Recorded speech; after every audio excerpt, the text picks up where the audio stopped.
Shabbat Shalom, family. Shabbat Shalom. Hey, family, we are blessed to be back with you all for another week, family. Another opportunity to fellowship with you all. Hallelujah. Hallelujah, hallelujah, family.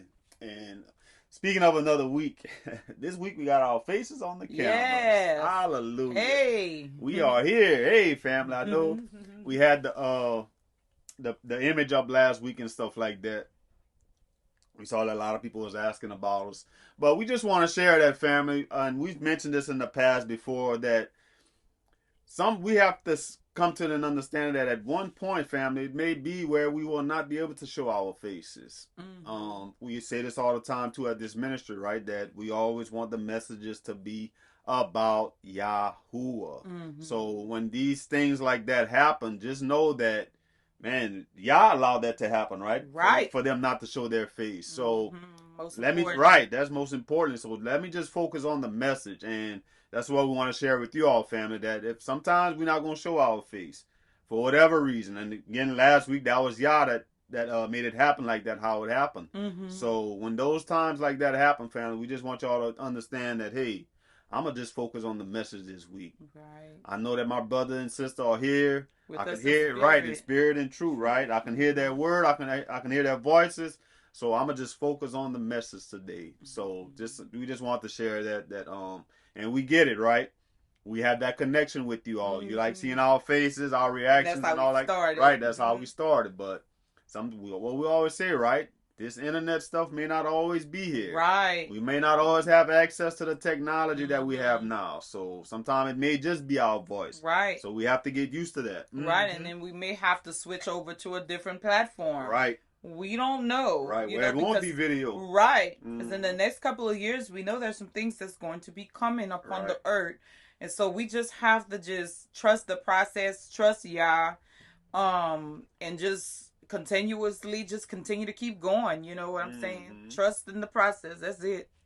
Absolutely. Trust in the process. Absolutely, family. So today we're going to continue with our series, Jacob's Boys, right, family? We pray that you all are finding this series edifying. I know Sister Abiyah and I, we find these messages edifying. Each week as we read through it, we like, man, this is all spiritual stuff. Right. This is deeper lessons than what we seeing in the physical and the carnal, what's going on. Absolutely. Today we focusing on how 7 kings lost the war before it started, family. And we're reading from the book of Joshua. So I'm going to give a quick recap to say where we are at so far, family. We know that this whole thing started, right, with the incident with Dinah, by Shechem violating Dinah.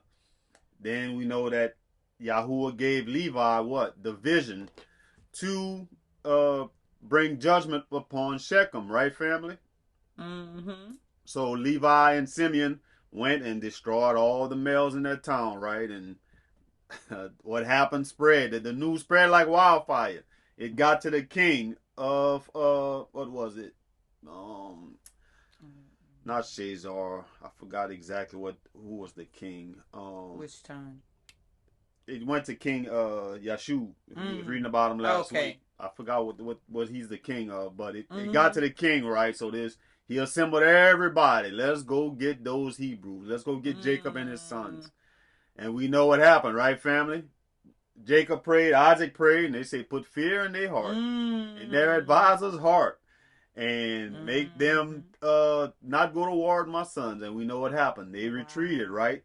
They paused. They said, we're not going to do it. After that, after they retreated, Jacob went to Bethel. He went to meet Isaac for a little bit. That's the time when Reuben slept with Bilhah. That's when, Benjamin was born. Rachel died and Rebecca died, right? Jacob's mama. So they went through a lot of stuff in between that time period. Then they came back, right, family? Which is what we read last week. And now the kings was like, this can't stand this time. Now we gotta fight. And we heard what Judah did to King Yeshua. And the last couple of verses we read that Levi had killed Elon, the king of Gash. So this is where we're picking up, family. Go ahead. You was gonna say something? I just want to say this too, right quick. If you haven't looked at the first two lessons, the first two messages, we would encourage you to check out those two messages because it is very powerful and they all come together. Right. And all of these messages are teaching us spiritual warfare. Yes. They are way more than fighting. You know, because sometimes, I'm not going to lie. I would be honest with you all. On first, when we were reading these stories, I'm going to speak for me. When I was reading these stories, I was like, whoa. I was like, right. I'm like, Brother Russia, I got us reading these stories. I'm like, fighting. They're going to be just fighting. I don't want to read about fighting. Right? I'm like, just fighting. Oh my goodness, a whole bunch of fighting. And so I'm just being honest. In my mind, that's what I was thinking. Right. Until we actually started reading these stories. Oh my goodness. And connecting it to life lessons and life experiences.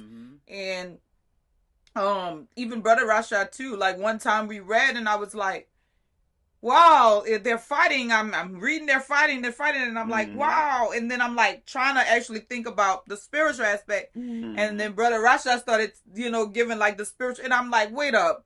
Oh my goodness. And we literally started connecting it to real life situations. These stories, you all, are powerful. Right. It really has spirit, like it's teaching us spiritual warfare. It's teaching us about life. Yes. So when you listening to them, look at it bigger than physical battles. Because we know life is spiritual. Everything is spiritual before we see it come into fruition in the physical. Right. So I just want to say that. Absolutely. And that's kind of our dynamic family with Sister Abia and Ash. Sometimes I'll read something and I'll be like, man, I don't see nothing in this. And I'll ask her to read it. It's like, oh, this, I picked up this. I'm like, oh, all right, I didn't see it like that. So, and sometimes I'll read a lot of stuff and she'd be like, what? Just like with the fighting stuff. Yeah. Like, I don't get this part. Right. Like, It's something bigger going on here. Bigger. Yeah, it's amazing how he speaks to us. Yes. Hallelujah. Hallelujah. We got to give him all the praise. Yes. Family. All esteem to him. Absolutely. Absolutely. So we're going to start, family. Book of Joshua. We starting at chapter 38. The moderator is going to put the link in the chat for you to follow along online, family. So y'all can follow online. So you want to start? Starting at verse 1? And Uri, king of Shiloh, came up to assist Elon, and he approached Jacob. When Jacob drew his bow that was in his hand, and with an arrow struck Uri, which caused his death. So now we got 3 kings dead, family. Judah killed Yeshua. That was in chapter 37. And Levi had killed Elon. Now we seeing Jacob. He killed Uri. So. And you know what was interesting to me when we read this? I was like, wasn't Jacob in his hundreds? I'm like, what? Jacob was still in it. He's like, I'm about that. They had supernatural strength. All came from Yah. All came from Yah. This is how we know Yah is the truth. He is real. Yes. And I believe these stories with all my heart because I know the power of Yah and what he can do. Absolutely. Israel, they actually lost their strength over time, right, from sin. Yep. But we can see where it started. Right. They had strength. Exactly. My goodness. Absolutely. And when Uri, king of Shiloh, was dead, the 4 remaining kings fled from their station with the rest of the captains. So the other 4 kings are like, we out of here. We gone. They killed those other 3. We ain't got a shot. Wow. And they endeavored to retreat, saying, we have no more strength with the Hebrews after their having killed the 3 kings and their captains, who were more powerful than we are. So they killed the 3 most powerful out of the 7, right? Wow. So they got the 3 strongest out first. So they're like, man, we ain't got a shot. Wow. So that's why you would see that a lot in these movies, when they would always be showing, like in battle and these war battles, that they would always be trying to get to the head. They get to the head all the time. Go to that head. Straight to the head. Yep. I'm going to the most powerful person. Yes, and you notice too, usually when they would do that, when they would finally get to him, everything would stop. The battle would stop. Everybody like, I give up. You right. kill him? Right. He was our baddest warrior. Right. You took him out? Right. I ain't got a shot. Oh, people start losing courage, you know? Exactly, yeah. In sports, they call that taking their heart. Wow. Take their heart. They best player gone, or they ain't got no more fight in them. Oh, my goodness. They ain't got a shot, man. We might as well give it up. Wow. Verse 3, it says, and when the sons of Jacob saw that the remaining kings had removed from their station, they pursued them, and Jacob also came from the heap of Shechem, from the place where he was standing, and they went after the kings, and they approached them with their servants. Wow, so they ran after them. They're like, y'all ain't going nowhere. Wow. Retreat where?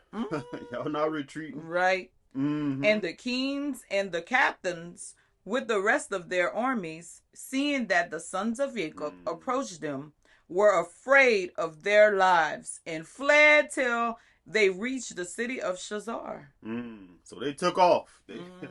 They left from that other town, and shout out to Shazar. Wow. 5. And the sons of Jacob pursued them to the gate of the city of Shazar.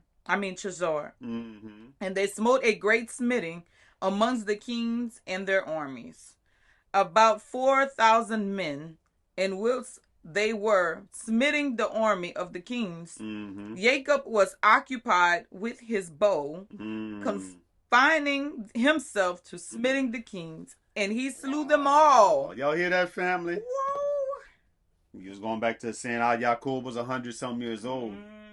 Yahuwah was the patriarch of his family, and he took out the heads of these cities, of these nations, these kings. Goodness. So the head gonna take out the head. Ooh. He took out the other 4 family. They say he killed all 4 of them with the bow. He's like, son, y'all go take care of the rest. He's like, these 4, I got them. Ooh. Y'all don't have to worry about them. He killed all 4 of them, family. In battle at that age. Y'all was giving them strength. My goodness. Verse 6. And he slew Parathon, king of Shazar, at the gate of the city of Shazar. And he afterwards smote Suzi, king of Sarton, and Laban, king of Bethsharim, and Shabar, king of Machnama. And he slew them all with arrows, an arrow to each of them, and they died. He said an arrow to each of them. Family, we talking about how 7 kings lost a war before it started, family. And this is deep. And we're going to have to kind of pause right here to kind of, we really got to soak in what's happening, family. What's going on in this story at this point in the story, family. I want y'all to, who could put in the chat if y'all see a difference in what's going on from the first time when they was going to fight the kings compared to this time. What was the difference? Who could point that out? Right. If who could catch what's the difference from the first time and this time? Because there's a big difference, family. We kind of talked about it last week, but it's important now because now we see what just happened. Now we see what just happened. What happened was, family, is that the first time they got counsel. From the advice. That's how they lost the war before it started, right? They lost the battle. This time, the second time, they's like, let's go. Wait, you said this time? Oh, you're talking about this is how, what, lost the battle? The king. No, you say from the first time. The first time, they didn't go fight.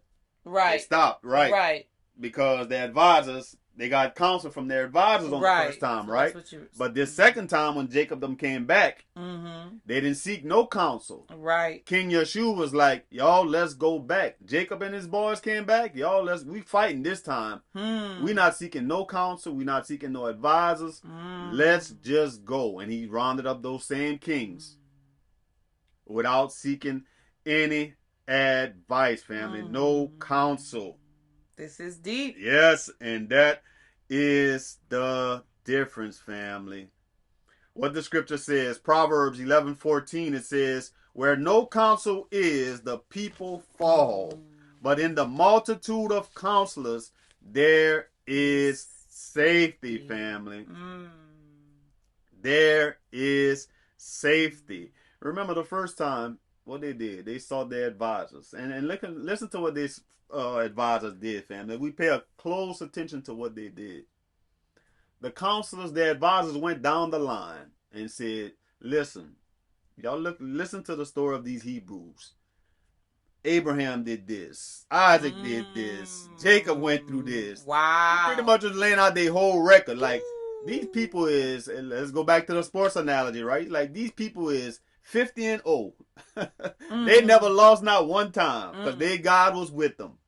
He's like, you sure you want to go up against these people and challenge them? And the kings was like, no. Right. It's like, we don't want none of their problems. Thank you for that advice. What they said, the advice was good. They greatly rejoiced at that advice. Wow. And isn't that something? They rejoiced and they said it was good. It was good to them. And they was like, nope, we not fighting because we know their record. These Hebrews are very successful when people come against them. So we not doing it. Wow. But this time they went on their emotions, family. Remember how we talked last week about how the imagination was running wild? It was all in their feelings. And they're like, how could they come back? And then now they coming to kill us. Didn't even know that was true. They start assuming all kind of stuff, right, family? Not knowing what the truth was, but they were in their feelings. I want to say this too, which is important. For the first time, they went and sought counsel. And they gave counsel, right? The advisors gave them counsel. And remember what they said. They said it was good. And they rejoiced, right? Yep. So the key thing in that is after they received counsel, what is that showing us? The fact that they received it and they rejoiced. Yes. Afterwards. Right. That is showing us something. They were showing us something.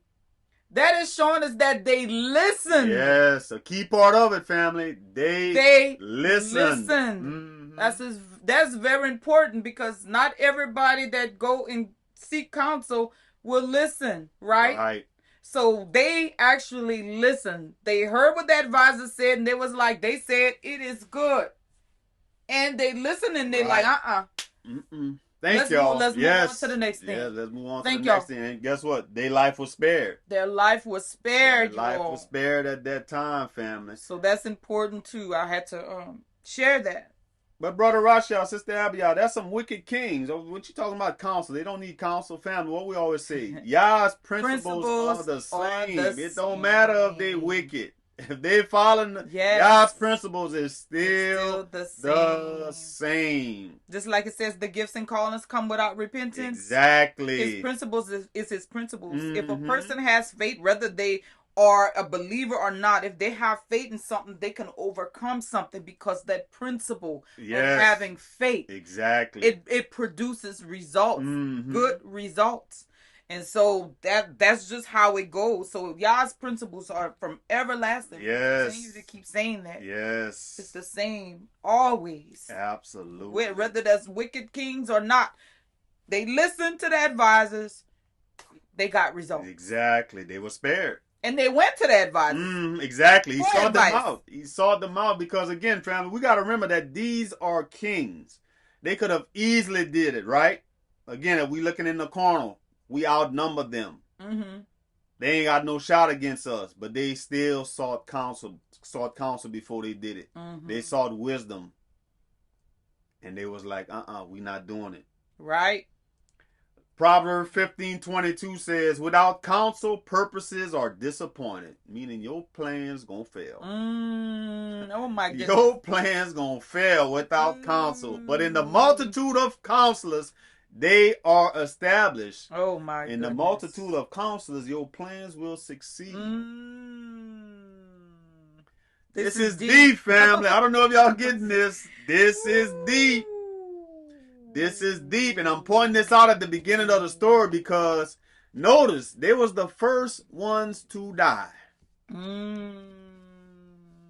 They was the first ones to die. Kings, you think about kings. Kings normally the last one to die, right? All the other men, the little peons, they died before them, right? Oh, the little minions, right? The minions died before the kings, but they was the first ones to die, family. So the people's purposes were disappointed. Which we're going to read. Right. It changed the trajectory of everybody else's life, right? Right. That's what I'm thinking of. Right. Right. Exactly. Right. Exactly. The kings too. Right. Number one, their purposes was disappointed, but I'm saying what followed it. Like you said, that domino effect. Oh my goodness. It didn't just impact them. It was a domino, like Sister Abigail said. Proverbs 20:18 says, every purpose is established by counsel, and with good advice make war. So even Yah was telling them, you got to have some good advice before you make a big old decision like that. Only if you get good advice, then you proceed. This is deep. That is deep. You said only if you get good advice. Then you proceed. That is deep. That's deep, you know. Because I'm sure some of you could probably think back when you were younger and maybe getting advice, but you got the wrong advice. Because not all counsel is good counsel. Exactly. You got to say that too. Yes. Not all counsel is good counsel. You have to still be careful where you get counsel from. Right. That is important because I learned a valuable lesson about that when I was when I was in my youth. I used to, a lot of you may not know about Sister Abigail, when I was younger, and my mother and my stepdad would be able to attest to this. Right. They told a story to Brother Rasha and our children. Right. But I was always that child that wanted counsel. I wanted advice. I always wanted to do the right thing. I always wanted, like, if my mother and my stepdad would say, I need to talk to you about something, right, or they felt maybe I was not going in the right direction, I would actually be like, okay, you know, I want to hear it, and I would sit to the table, and sometimes I'd be like, okay, what I'm doing, what's going on, but I wouldn't do it in a mad way, right? Pouting, and I don't want to hear this. No, I did it because I wanted to hear what they had to say. I always wanted to do things right. I just how can I say this? I'm going to just say this too. And a lot of times when I would follow my mother and my stepdad's advice, then I would get good results. I would get good results because they were older than me. So they experienced life before me, right? And so I wanted their advice. I'm like, I know they know more than me. I understood the wisdom that they had. And it would work when I would follow. And I was humble and I listened. I wasn't there trying to tell them how to counsel me, but I was just there to hear. And that is important because there was also a time where there was some conversations I didn't feel comfortable with going to them and talk to them about. And I went to someone and they instructed me with the wrong counsel. And as a child, that was an adult. That was a woman. And that was somebody that I can't give it, I can't say, but it was somebody that was close within our circle. And I went to them for advice and they gave me advice, but it was the wrong advice. And now since I'm a woman, as I got older and I look back, I'm like, oh my goodness. But I didn't understand that people can have trauma. You know, people can counsel you based off of their trauma. So we have to be careful with that. How are you counseling me? Right. You know, are you going in the direction where I want to go, or have you been there? Right. You know, did you accomplish what I'm trying to accomplish? Right.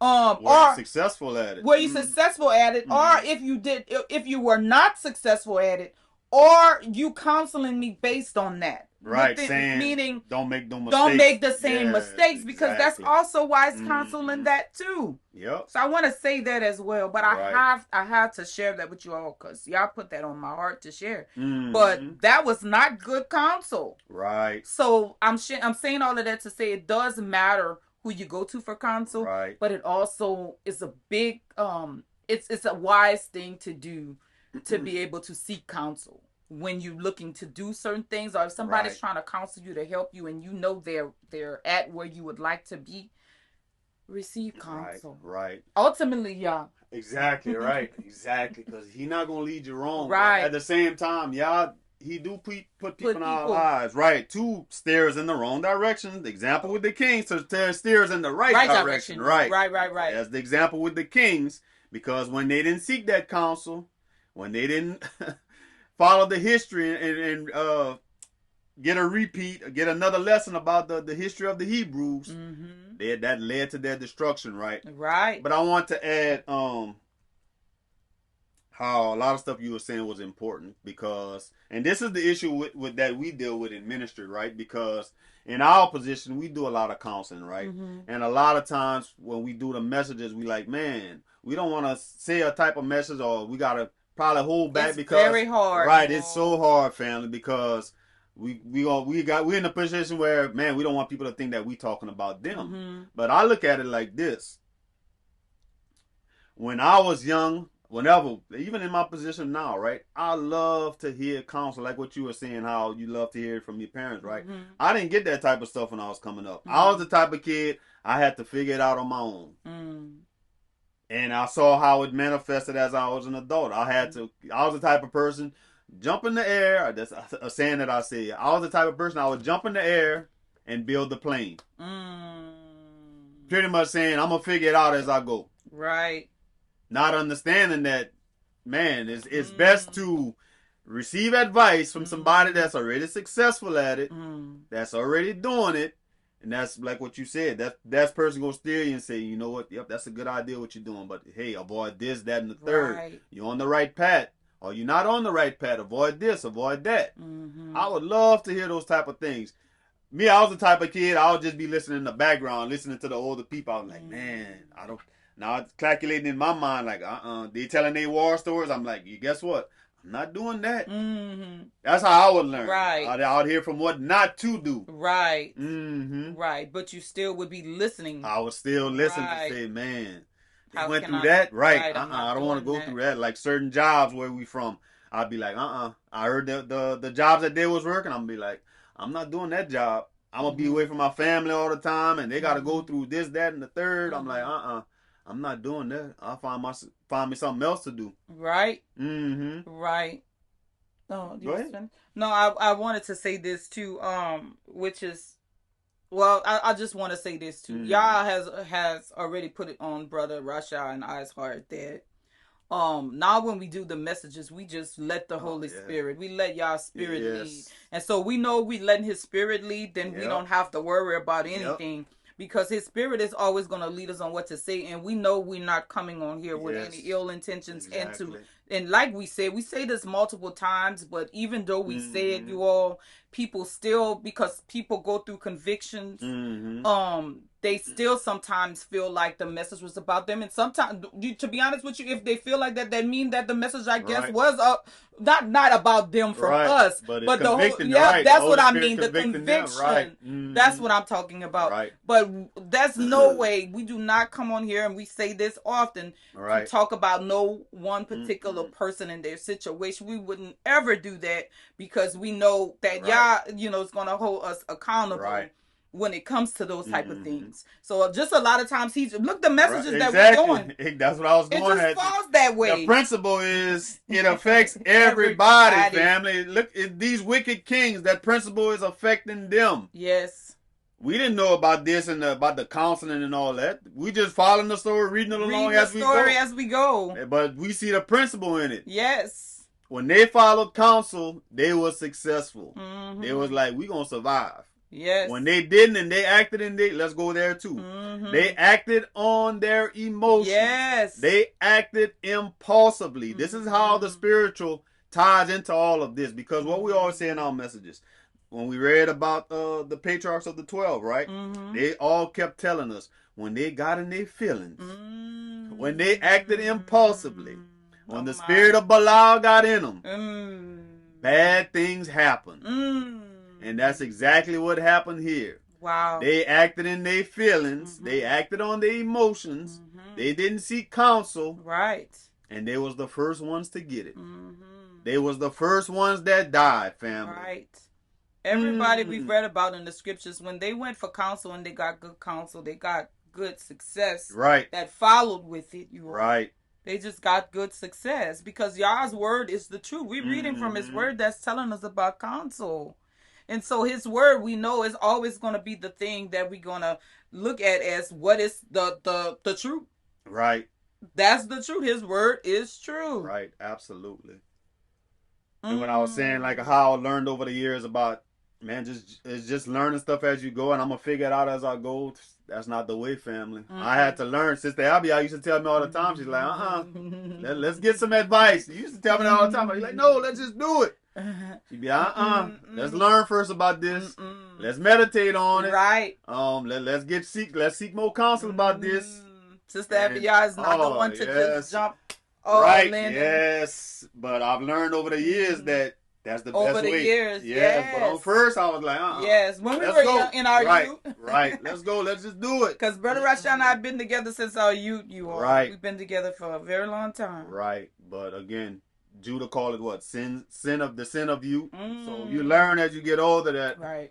But Yah talks against that too. He said when you act in haste, bad things gonna happen when you act quickly. And guess what? We live in a culture. And family, y'all got your own stories. If you really think about it, when you acted impulsively, when you acted with haste, you didn't sit down and think about it. Did it turn out well? We live in a culture. Get the credit cards. Go get this big house. You can't afford it. Oh, wow. Go get this big car. You can't afford it.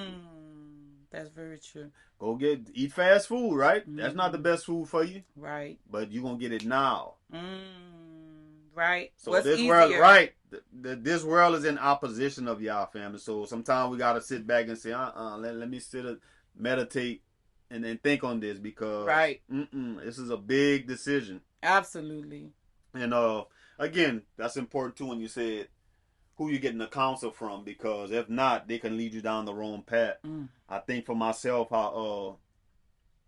and it just be simple things, family. When I was younger, when I was playing ball and stuff, I wanted to quit. I was in my emotion. A coach wouldn't play me right or whatever, and I was like, man, they don't see my worth. I'm going somewhere else. My brother told me one time, and I'll never forget this. I was telling this to our daughter the other day. I'm like, he told me, say, you sure you want to quit? Because if you quit, you're going to quit for the rest of your life. I was like, whoa. Wow. He had my best interest in mind. And guess what? I always thought about that when I want to quit something. And that's what stopped me from quitting. Because I could see how that can become a pattern. Right. Those patterns form. That's why we got to think about this stuff. Is this a pattern in my life? Right. Do I keep getting in my emotions? Do I keep getting impulsively? Wow. And I'm expecting something different? Right. It don't work like that, family. To change it, we got to change our pattern. Right. To get different results, right? Because that's how the enemy wants us to operate. Very true. Act quickly. Act impulsively. We did a whole lesson on that. Remember how impulsiveness... I remember the traps of acting impulsively. I forgot the name, but that was one of our earliest lessons. And it was a deep lesson, family. Wow. Proverbs 12:15 says, Proverbs 14:17 says, a quick-tempered man acts foolishly, and a wicked man is and a man of wicked intentions is hated. You heard it said, family? A quick-tempered man acts foolishly. So when we act in our emotions, that's the same thing what King Yeshua did. He was scared of Yaakov when they came back. Mm-hmm. He was scared of them when they came back, family. And guess what? He made a foolish decision. Wow. And he brought other people down with him. Wow. So that goes back to when we saying, what's the counsel you listening to? Because if you're not following the right counsel, they can bring you down. Right. I told this story before in the past. On the job. I'm sure some of you experienced the same thing. One of the men, he's like, man, they're not treating us right. Let's go complain to the boss. So I'm like, I was with him. Yeah, let's go. Like, come on, man, we going. I'm walking towards the office. The man back by his truck. He the one got me riled up. I'm like, what's up, man? Where you at? Yeah, I gotta go do a delivery. I'm like, guess what? Nope. No more. Never again. I said, never again. If you mad with them, go talk for yourself. For yourself. Go talk for yourself, because you get me all riled up with you, because you quick-tempered. Right. And you acting foolishly. Wow. So a lot of people like to bring you into their mess, family. And they're like, we say this all the time too, you don't hear both sides of the story, right? They're just telling you their side. But you don't know what the bad stuff that they did that got them in that position. Right. Right. So what's the whole story? That's true. What's the whole story? When you know the whole story, you be like, oh, hold on, brother. Now you wrong now. Right. Hold on, sister. This is wrong what you're doing. Maybe you need to think about it. Maybe you need to go apologize to those people. It's always good to hear both stories. Yes. All sides. Yes. We've learned that. Oh, my goodness. So many times. What? So many. I thought it was this. Because if you hear one side the first time, you be like, man, they went through that. Or those people treated them like that. Right. But you didn't hear what they did to those people. Right. Right. And all the stuff that those people had to put up with. Right. Wow, they kept you on the job that long? You did all that time? Man, some places they'd have been fired you. Right. They'd have been let you go. But they the worst thing since sliced bread. Right. I used to work with another man. Old man been on the job 30 years. Every year he'll talk about quitting. But that's the plant that's in my head that you need to quit. Right. I'm like, every year you saying you're going to quit. You still here? And go ahead. Yeah, I remember. Yeah, you can tell that story too. But I'm like, you still here? Every year you gonna quit? Every year. So guess what? After a couple of years, I'm like, man, I don't want to hear that no more. You ain't going nowhere. I'm like, they're gonna find you here. I say, this place gonna be closed down. You still gonna be here. You ain't going nowhere. So we just gotta be careful, family. Absolutely. Are we listening to wise counsel, or is it foolish counsel? Yes. Listen to this before you tell your story. Proverbs 12:15. The way of a fool is right in his own eyes, but he that hearken unto counsel is wise. That's what makes us wise, you all. Not I got it. I don't need. I'm gonna figure this out. Right. I'm gonna figure this out by myself. I just got Yah. All I need is Yah. No, Yah put people in our lives. Yeah, Yah is important, but right here it said in a multitude of counsels. Yes. Right. Yes. So that's saying something. That is saying something. We know ultimately you seek Him. Right. But He puts people in our lives for a reason. Proverbs 14:7. Go from the presence of a foolish man when thou perceivest not in him the lips of knowledge. Oh my. So you ain't even supposed to be taking up counsel from a foolish person. So that's what we always say pray for. Pray for discernment. Yes. Discernment. That way you're going to say, is this coming from Yah? Is this person of Yah? Right. Right. Were they successful at this? Right. Or are these people trying to plant some kind of seed in me? Right. To get me to act impulsively. Right. To get me to act reckless. Right. And a lot of times you'll know too, it's what they telling me aligning with Yah. Exactly. You got to ask that too. Is it aligning with Yah? Or is this something that could lead me further away from Yah? Exactly. You know? Exactly. You want to share that story when you was on the job with that lady? Well, you just gotta be careful. Yeah, you just gotta be careful who you listen to, family. Who you listen to, because it was similar to like what Brother Rasha was saying when I was working with her, and that's when I was doing banking at the time. But all the time she would be telling me, like, come and talk to me about the management and the people in the in the bank and stuff, our co-workers and stuff, and talk about them all the time. And she had been there longer than me, and so you know, she would just come and talk and talk, and I would just be listening, but then I would also be observing. I've always been someone who's very observant. Mm-hmm. And I would look, and I'll be like, at the times, like, she's like their best friend. Right. So I'm like... The same thing with that man that I'm telling you about. He was their best. He was always in the office laughing and always in the office joking laughing, with them and everything. Joking, but and you I'm come like... and tell me that they the worst thing in the world. But you always laughing and smiling in their face. Right. Mm-hmm. So automatically to me, I'm like, this is off. Mm-mm. I can't trust this advice. I mean, right. I can't trust what I'm hearing. Not advice, but I can't trust what they're saying. Because it usually would be, I'm not staying here alone. Mm-hmm. I'm going to be out the door. And they don't know who they're playing with, and I'm not staying here. Right. I leave that company, and I see the person years later. Mm-hmm. Years and years done passed. Right. Still there. See what I'm saying? Still there, looking to retire there. But you telling me, and at the time you was young, got a family and everything, but you telling me to quit. Yeah. You're not worried about my family and the bills I got to pay on none of that stuff. Right. But you want me to quit. Right. And family, if we don't pay attention to this, a lot of time people, they feel threatened by you for whatever reason. So that's why they telling you these things. Mm-hmm. They don't want you, again, just like the kings, right? Mm-hmm. They thinking you come and take their position. Mm-hmm. You a threat to them. Just like how the king thought that Jacob was a threat to him. Jacob just went there minding his business. No threat. I don't pose no threat to you. Mm-hmm. But his imagination was running wild. Mm-hmm. But these people, they think that you a threat to them when you just going there working. Trying to feed your family. Yep. But they planting these seeds in your head to get you out of there because they feel threatened. Exactly. Threatened by you. So we got to be careful, family. And that's what was actually, to be honest, what was going on. Mm-hmm. You know, and I realized it later and stuff like that. But when I left for a good cause. Right. You know? Right. But I'm just sharing. It wasn't it was always I would leave, and I'm not playing with them. They better not play with me like that, because I'm gonna leave and I'm gonna do. Still there, retired there. Retiring. Well, she retired. Well. Oh right. Well, the old man too. Same thing. Right. The exact same. I know thing. She said. I mean, when I had met her and was speaking to her, she was looking to retire there. Mm-hmm. So I'm sure by now she's probably gonna retire. Right. Because that was years ago. Right. So, family, let's jump back into it. We on the book of Jasher, chapter 38. We at verse 7. You want to start there? Mm-hmm.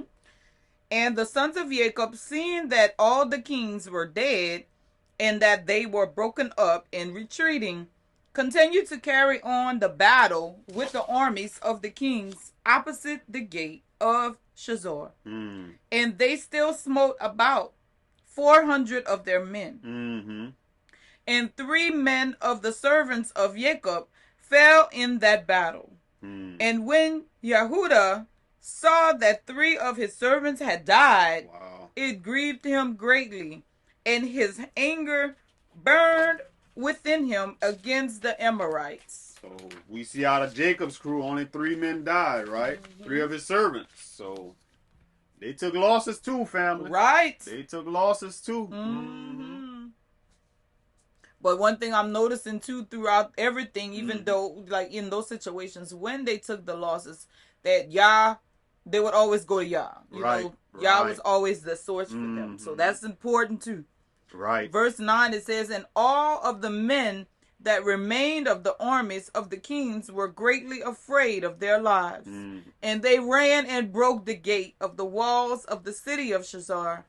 And they all entered the city of safety. So for safety. After all the kings died, their armies, they like broke the gates down into Shazar. They like, let us in here.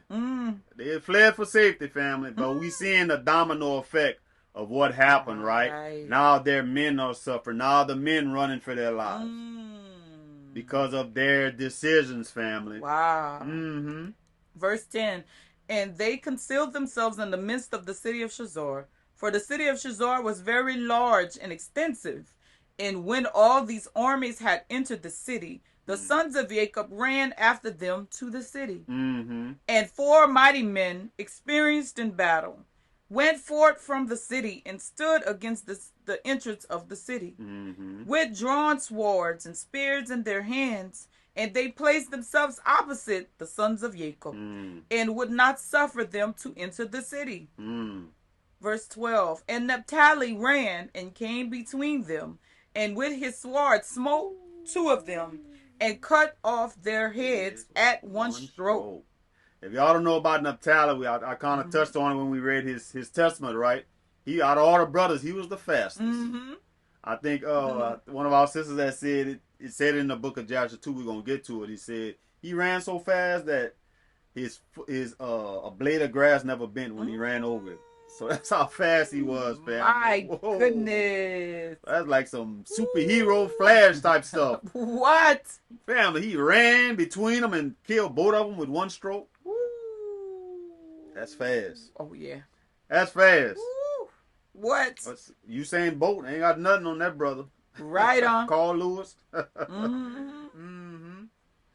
Verse 13. And he turned to the other 2, and behold, they had fled.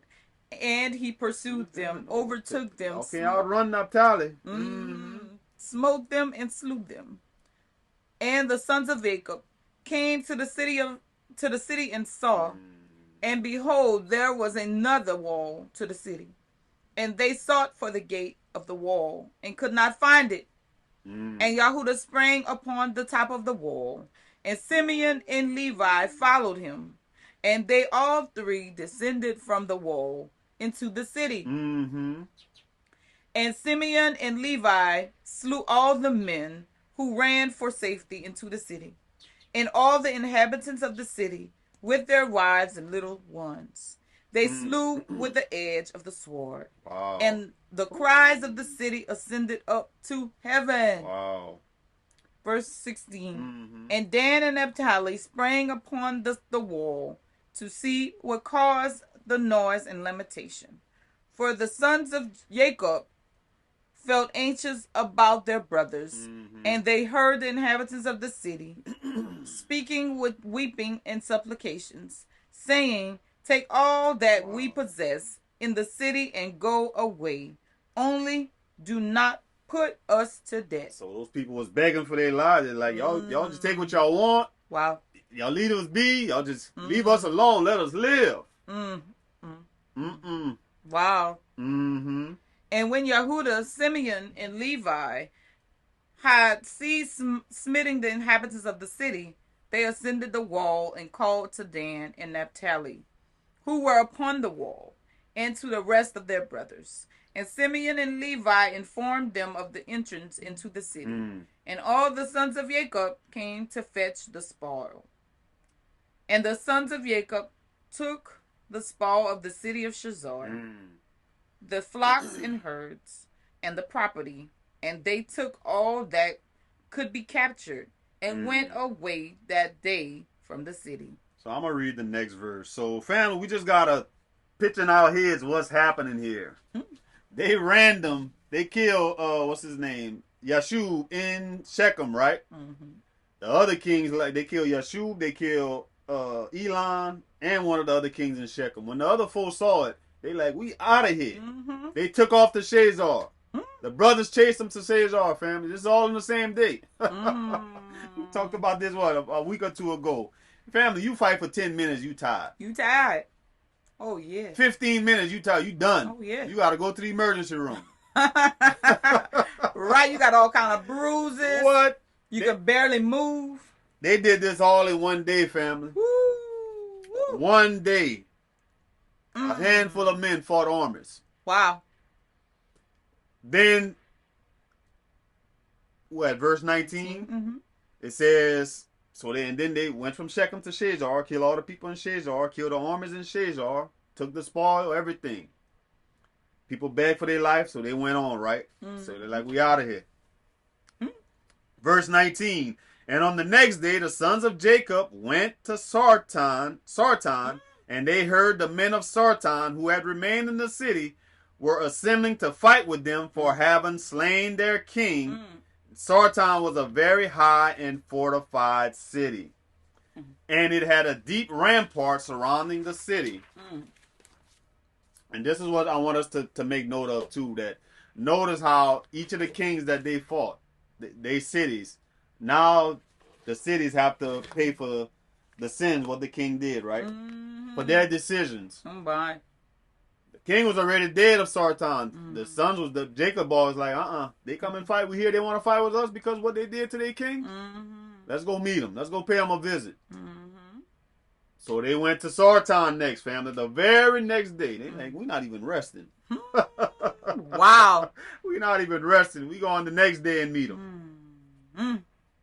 Says verse 20, and the pillar of the rampart was about 50 cubits, and its breadth 40 cubits, and there was no place for a man to enter the city on account of the rampart. And the sons of Jacob saw the rampart of the city, and they sought an entrance in it, but could not find it. Now, this part is important for us to visually see. Let me put up this image for y'all to see how these older cities look. Because we got to see this to see what they actually did. Let me put this on the screen for y'all, family. These older cities, they had walls. They had to fortify themselves, right? They had a rampart, was like a hill going up to the wall. Sometimes the wall was the rampart, and then you get across that wall. Now they got another wall before you get into the city. So sometimes these cities had 2-3 walls before you actually got into the city that you had to get through. That was like they barriers, right? That was their hedge of protection. So you had to get through all that before you got inside the city. Now this is what they're dealing with, family. So if y'all picture that visually in your mind, what they had to go through. Let's keep reading. It said, verse 21, it says, for the entrance to the city was at the rear, and every man that wished to come into that city came by the road and went around the whole city, and he afterwards entered the city. Wow. So this one, their gate was around the back of the city. So you got to go around back if you want to come in. Wow. You wasn't coming in the front, just walls. Wow. And the sons of Jacob, seeing that they could not find a way into the city, their anger was greatly kindled. Greatly. And the inhabitants of the city, seeing that the sons of Jacob were coming to them, were greatly afraid of them, for they heard of their strength and what they had done to Shazar. So it had already got back to them what they did. And the inhabitants of the city of Sartan could not go out toward the sons of Jacob after having assembled in the city to fight against them, lest they might thereby get into the city. But when they saw that they were coming toward them, they were greatly afraid of them, for they had heard of their strength and what they had done to Shazar. So the inhabitants of Sartan speedily took away the bridge of the road of the city from its place before the sons of Jacob came, and they brought it into the city. They were like, pull that bridge up. Jacob boss coming. Right. Hey, right. they coming. Right. So you could see him panicking and freaking out as these Jacob boss started approaching the city, right? The city, right? You have to pull the bridge up, family. It says, and the sons of Jacob came and sought the way into the city and could not find it. And the inhabitants of the city went up to the top of the wall and saw, and behold, the sons of Jacob were seeking an entrance into the city. And the inhabitants, y'all listen to this, family, and the inhabitants of the city reproached the sons of Jacob from the top of the wall, and they cursed them. And the sons of Jacob heard the reproaches, and they were greatly incensed, and their anger burned with them. So now they taunt them. Y'all can't get in. Y'all can't do nothing to us. Wow. We protected. Okay. And the inhabitants of the city reproached the sons of Jacob from the top of the wall, and they cursed them. Well, I just read that. Verse 27. And the sons of Jacob were provoked, all of them, and they all rose and sprang over the rampart with the force of their strength, and through their might passed the 40 cubits breadth of the rampart. Y'all hear that, family? That's pretty much saying they jump over the wall. Oh my goodness. That's what 40 cubits. So that's probably like about a 20-foot wall, family. No, it might be longer than that. That's about, because a cubit is like 18 inches. So that's probably a 50-foot wall, family. They jump over. Nothing but Yah. Right. I saw that diagram. Nothing. What those how they protected their cities. The sons of Yaakov were like, that ain't nothing. Hold on. Mm-hmm. We could jump over that. Right. Mm. My goodness. Says, and when they had passed the rampart, they stood under the wall of the city, and they found all the gates of the city enclosed with iron doors. And the sons of Yaakov came near to break open the doors of the gates of the city, and the inhabitants did not let them. For from the top of the wall they were casting stones and arrows upon them. Wow. So you can imagine that, family. They on the top of the wall. Those people throwing stones and arrows at them. You got to remember, in war, the person that got the height advantage, right, they're in the best position. Yes. Yeah. You had a disadvantage when you below and somebody hiding you. Mm-hmm. Yep. They always had the advantage. So the brothers, the war was against them, family. Right. It was all against them. But Yah was with them. Yes. But Yah was nobody with them. but Yah. And the number of the people that were upon the wall was about 400 men. And when the sons of Yaakov saw that the men of the city would not let them open the gates of the city, they sprang and ascended the top of the wall. And Judah went up first to the east part of the city. Judah always going first, family. Ooh. Judah always going first. Fearless. Head first, fearless all the time. Yeah. See, they sprang up on the wall. Y'all throwing rocks and arrows at us? Hold on. We jumping up that wall. Hold on. Like, what you think that's going to make us run? Thank you. We're on a mission. Ooh. You want to start at 31 for me? And Gad and Asher went up after him to the west corner of the city, and Simeon and Levi to the north, and Dan and Reuben to the south. And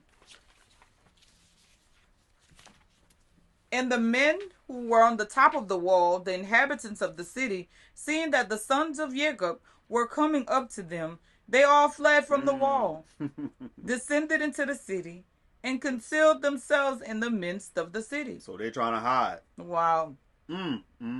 Verse 33, and Issachar and Naphtali that remained under the wall approached and broke the gates of the city, and kindled a fire at the gates of the city, that the iron melted. And all the sons of Jacob came into the city, they and all their men, and they fought with the inhabitants of the city of Sartan, and smote them with the edge of the sword, and no man stood up before them.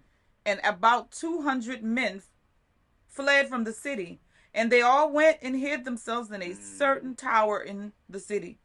And Yahuwah pursued them to the tower, and he broke down the tower. Yahuwah broke down the tower. Y'all think y'all safe in that tower? Come here. And notice too about the brothers, how they moving in unity, family. Right. How they on one accord. Look how much they getting stuff done. Right. Because they one body, they one machine. Right. Yep. So it says, and Yahuwah pursued them to the tower, and he broke down the tower, which fell upon the men, and they all died. Wow. Woo. Yahuwah was a strong dude. You know who is this reminding me of? Samson. Right. Samson. Right. You remember with the wall? You're right. The wall falling out. Yes. 35. And the sons of Jacob went up to the road of the roof of that tower, and they saw, and behold, there was another strong and high tower at a distance in the city, and the top of it reached to heaven. And the sons of Jacob hastened and descended, and went with all their men to that tower, and found it filled with about 300 men, women, and little ones. And the sons of Jacob smote a great smiting amongst those men in the tower, and they ran away and fled from them. And Simeon and Levi pursued them. When 12 mighty and valiant men came out to them from the place where they had concealed themselves. And those 12 men maintained a strong battle against Simeon and Levi, and Simeon and Levi could not prevail over them. They met their match, huh? Uh-oh. They met their match, family. It says, and those valiant men broke the shields of Simeon and Levi. And one of them struck at Levi's head with his sword. Wow. When Levi hastily placed his hand on his hand, his head, for he was afraid of the sword. And the sword struck Levi's hand, and it wanted but little to the hand. Wait, let's see. Levi's hand, and it wanted but little to the hand of Levi being cut off. So it sounded like it was about to cut off his hand. And Levi seized the sword of the valiant man. Wow. In his hand, and took it forcefully from the man, and with it he struck at the head of the powerful man, and he severed his head. So he took the sword from him and killed him with his own sword. I was with those brothers, family. Best believe boys, yes. Verse 40, it says, and 11 men approached to fight with Levi, for they saw that one of them was killed, and the sons of Jacob fought. But the sons of Jacob could not prevail over them, for those men were very powerful. And the sons of Jacob, seeing that they could not prevail over them, Simeon gave a loud and tremendous shriek. Y'all hear that? Y'all hear that? Simeon gave a loud and tremendous shriek, and the 11 powerful men were stunned at the voice of Simeon's shrieking. So he was hollering at them, so they was like stunned. It's like, whoa, hold on now. What? This brother here. My goodness. And Yahuwah at a distance knew the voice of Simeon shouting. Isn't that amazing? And Naphtali, like crying out for his brothers, or like a cold, like right. Back in the day, what they would say, hooty hoo! Right. Oh my goodness! Right. I'm in danger. You see people coming out from everywhere. Right. Oh my goodness! So he was hollering out for his brothers. I need help, man. Right. Can't prevail over these 11 mighty men. Right. Just the fact that they could hear him. Right. My goodness! So it's like Yah equipped them with all, like every one of them with something special for battle. Right. Isn't that something? And it says, and Naphtali and Yahuwah ran with their shields to Simeon and Levi, and found them fighting with those powerful men, unable to prevail over them, as their shields were broken. Wow! Ain't that something? Let's see. Well, yeah, 42. What 43? I can read it. It says, and Naphtali saw that the shields of Simeon and Levi were broken, and he took 2 shields from his servants and brought them to Simeon and Levi. Naphtali, fast like lightning, family. You want something done quick? Call Naphtali. Wow. It says, and Simeon and Levi and Judah on that day fought all 3 against the 11 mighty men until the time of sunset. But they could not prevail.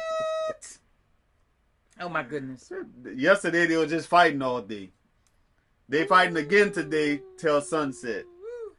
That's a lot of fight. Those brothers had the strength of Yah. Because that wasn't natural. Yeah, that was not natural. That was not natural, family. It says, and this was told unto Jacob, and he was sorely grieved. And he prayed unto Yahuwah. And he and Naphtali, his son, went against these mighty men. So that goes back to what you said earlier, that they always knew when they was in trouble, family, who was the source. Right. I am going to Yahuwah. We struggling with these men. We can't prevail over them. My source is Yahuwah. And we've been seeing the pattern right throughout the story. Every time they went to Yah and prayed, Yah answered. Yes. He answered, family. Absolutely. It says, and Jacob approached and drew his bow and came nigh unto the mighty men and slew three of their men with the bow. It said Yeshua was bad with the bow. They forgot about Jacob. Yeah, right on. Jacob was hitting everybody with the bow. What? He killed 4 kings. He hit these 3 mighty men. I mean, he didn't miss. Oh Jacob my was goodness. bad. Jacob was like, I ain't got time. I don't have the energy not to fight with them young boys with the hands. I'm gonna use this bow and arrow. But look, you know what? I'm thinking about all his sons. You know that little saying when they say they get it from their papa? That's where they get it from. Jacob was bad too. He was bad. That was just a little shepherd. He couldn't fight. Those little simple pictures we see of them and all that. Right on. That wasn't them, family. They were some mighty men of Yah. Mighty warriors of Yah. Yes. Very strong. It says, and Jacob approached and drew his bow and came nigh unto the mighty men and slew 3 of their men with the bow. And the remaining 8 turned back, and behold, the war was against them in front and rear, and they were greatly afraid of their lives. So now the brothers surrounded them, and could not stand before the sons of Jacob, and they fled from before them. And in their flight they met Dan and Asher coming toward them, and they suddenly fell upon them, and they fought with them, and slew 2 of them. So Dan and Asher got in the mix too. And Yahuwah and his brothers pursued them, and they smote the remainder of them, and slew them. And the sons of Jacob returned, and all walked around the city, searching if they could find any men, and they found about 20 young men in a cave. They were still trying to hide. Wow. In the city, and Gad and Asher smote them all, and Dan and Naphtali lighted upon the rest of the men who had fled and escaped from the second tower. And they smote them all, so they wouldn't let none of them survive.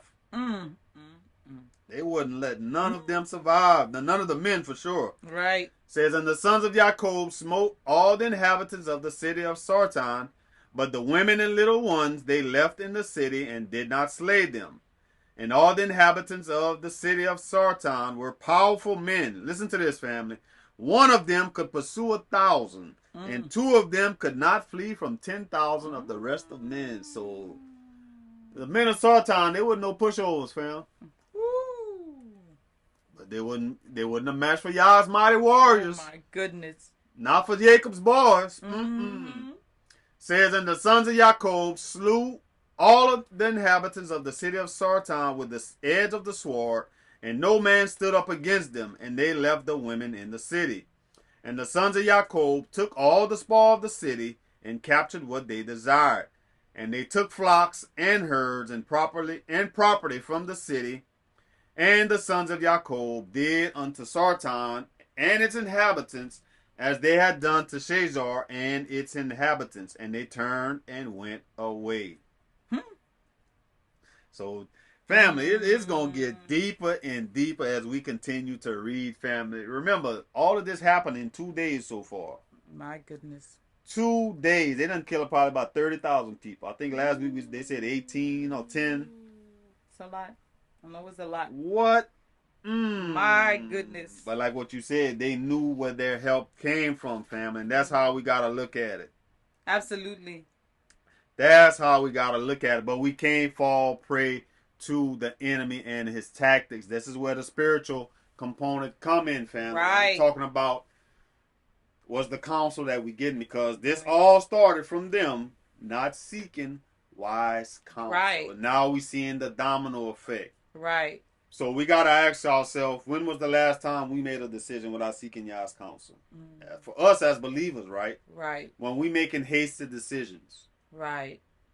Going outside of his will, because family, Sister Abby and I, we got the trophies.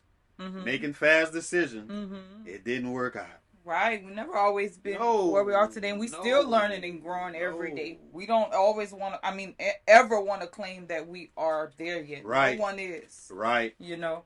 Right. But learning, from mistakes is important. Right. Absolutely. Bouncing back from that and learning from that and learning the importance of counsel, because Yah's word tells us these things. This is not something that Brother Rasha is saying. This is what his word tells us. Right. These things are important for our progress, for our growth in this walk and life period. But for our growth in this walk, it's important to have wise counsel. Absolutely, because guess what? If we don't have wise counsel, we don't seek advice. We make unadvised decisions, right? Without seeking Yah's face for these things. Family, we can make mistakes in relationships, right? In our marriages, financial decisions, right? Right. Careers. Oh, yes. All these things, right? Where we at spiritually. We talked about that when we did the lesson, not eating off too many tables, right? All these things, it all go hand in hand, family. These principles affect everything. It's not just one thing.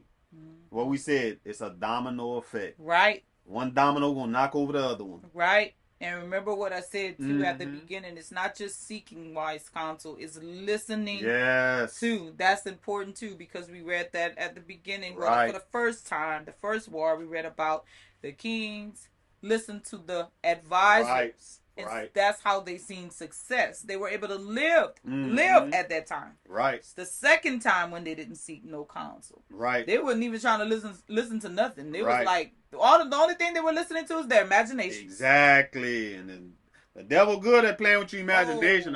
He give you imagination for days. Especially when you don't seek wise counsel. Right. Because he knows Yah's laws. Right. He knows Yah's word. He knows already what is the outcome when you don't.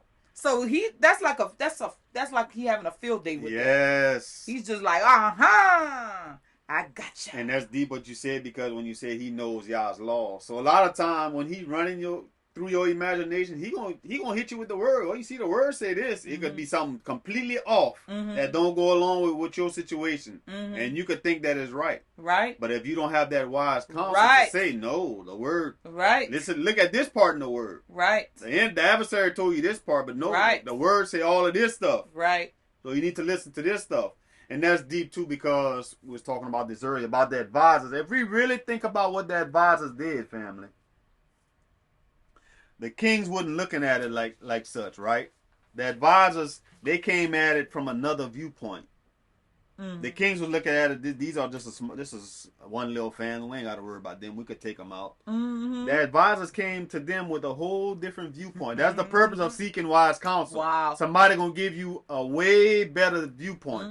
A different viewpoint that you're not seeing. The kings didn't see what the advisors seen, what they knew. The advisors knew about these Hebrews. Oh my goodness. The advisors were like, listen, goodness. These Hebrews, they X, Y, Z, A, B, C, all the way to Z. They gave them the whole rundown on these Hebrews. I know the history. I know the story. The complete history of these people. Don't do that. That's deep. Now, if you want to go after I told you all this is on you. But I gave you the whole history about these people. Wow. And I was thinking about this in a carnal sense in our everyday lives, right? We listening to counsel every day when we go look at reviews. When I want to go check out this restaurant, what's the first thing you do? I want to go visit this new place. You go online and read the reviews. Or when you're going somewhere out of town or whatever the situation might be, and you're looking for a hotel to stay to or whatever that might be, what's the first thing you're going to do? You're going to look up the reviews. You see some 2.5 and 1.5 reviews for that hotel. You're like, we ain't staying here. Don't go there. It's not clean. Exactly. What you going to do? The service is rude. The breakfast bad. Guess what you do? You don't go. Now, if you go and you experience the same thing that they did, you can't get mad. They had reviews. They had multiple people that told you this is what it is. This is what you're going to experience. This is what happened to me. This is what's going to happen if you go. Now, you be the foolish one not to listen. So, why we could do that in the carnal world, but we can't do it for y'all. Right. We like, I just got to hear from y'all. That's it. Y'all put people in our lives for a reason, family. You put wise counsel, and counsel just don't have to be people that's in your life. You can listen to somebody that you say this person is a person of Yah, right? They all saying stuff that leading it back to Yah, whatever. Right. They speaking the word. Right. So absolutely, it's different ways, family. Absolutely, that is deep. I kind of forgot what I want to say. Damn it, I forgot. And a lot of things too. Another thing too, when going back to seeking wise counsel, a lot of times we don't do it because we think about how we're gonna look. Right. That's what happened with the kings too. There's like our pride. Their pride got in the way. How are we gonna look if we run away from them Hebrews again? Instead of seeking wise counsel and saying, no, it don't matter how we look. Right. Let them be. That's making me think of something. We're gonna have to start putting that in front of us about all the different things that we read for the brothers. Right. Yeah. I'm gonna put together a PDF where y'all can see it. One of them. It talked about shame.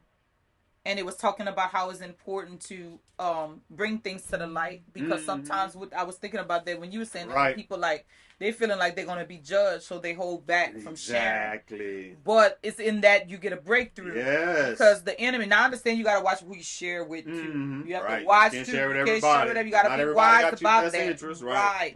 Absolutely. But one of those brothers spoke about that. I don't have it in front of me, but I remember because I was reading it the other day, and it was just talking about how it's important, to just expose things, to tell the truth. When I say expose, meaning like things that you need counsel for, right? Just let it out, right? Because then when you do that, now the enemy no longer can hold it against you. Exactly. He can no longer hold. It's in secrets that he torments our minds, that he torments our thoughts, and we get a lot of these big vain imaginations, right? Because I'm not saying that's every situation when we get imagination. Sometimes the imaginations just come, right, and we gotta rebuke it. That's why we gotta cast them down, and bring our thoughts captive, right? But I'm just saying, so it's important to have that person or people that you can speak to, where you can let that stuff out, so the enemy can no longer torment you with those secrets, whatever that may be. Absolutely. Going back to all the principles that we talked throughout all our lessons, going back to the isolation. That's the enemy's tactic, family. Yes, right. I isolate you, you ain't gonna seek nobody. You ain't gonna seek no advice from nobody. Right. Again, that's the prideful person. My ways is right. When your way could be foolish, leading you down a path of destruction, which is what happened to the kings. Right. They followed along with Yeshua. Right. He led them all down a path of destruction. Absolutely. And I want to say this too before we go, that it is important too for me to say this, that yes, we can hear directly from Yah. We can hear Yah's voice too. I want to say that as well. We know that we can. Just depends on the situation, you know.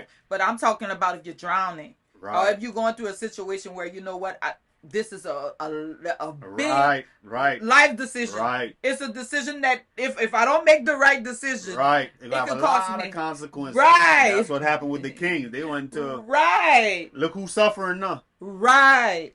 Look who's suffering now. They people that they were supposed to be in charge of. Right. Because they didn't seek wise counsel.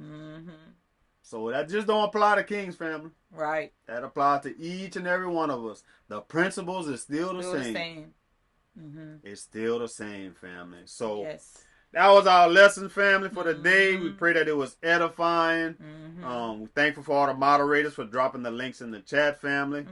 Thank you all. Yes, thank you for those that bless the ministry. May Yah continue to bless you all, family.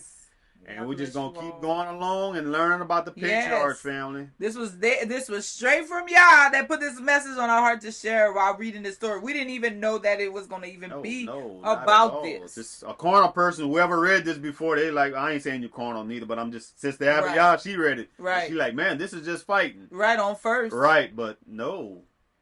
There's spiritual things to this. Right. There's spiritual things to this. This is why we're reading it. We really looked at it and... Right.